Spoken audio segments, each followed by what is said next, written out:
শিয়ালদার পরে দমদমের পরে চললো বিরাতে। কেন বিরাতে 10 তারিখে লাস্ট ডেট ছিল, যে 10 তারিখের মধ্যে তোমরা যদি তোমাদের দোকান না ভেঙে নাও তাহলে দোকান 10 তারিখে বুলডোজার দিয়ে গুড়িয়ে দেওয়া হবে। আজকে 9 তারিখ, সেজন্য সব দোকানগুলো আজকে ভেঙে নেওয়া হচ্ছে।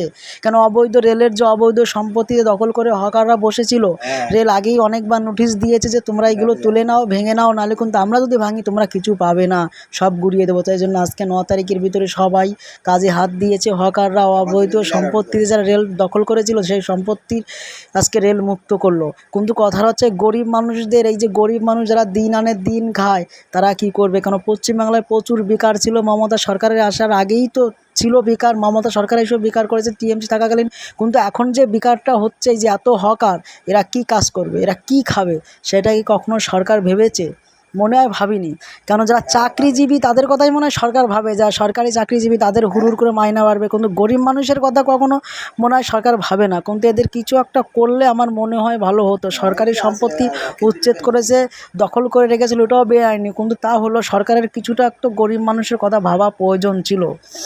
কেন শুধু সরকারি চাকরি যারা করে, বড় বড় বিজনেস যারা করে তাদের কথাই সরকার ভাবে, কিন্তু গরিবের কথা কখনো সরকার মনে হয় ভাবে না। যদি ভাবতো তাহলে এদের হয়তো কিছু অন্তত সাহায্য করতো বা কিছু করতো। বন্ধুরা, ভিডিওটি সবার আগে শেয়ার করতে হবে, লাইক করতে হবে, কমেন্ট করতে হবে।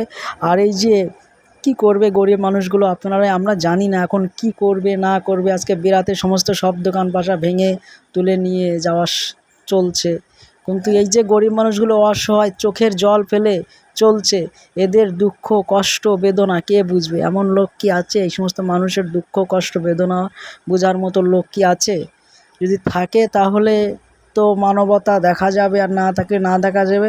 ভিডিওটি লাইক শেয়ার কমেন্ট করে আপনারা পাশে থাকবেন, আপনাদের মতামতও জানাতে পারবেন।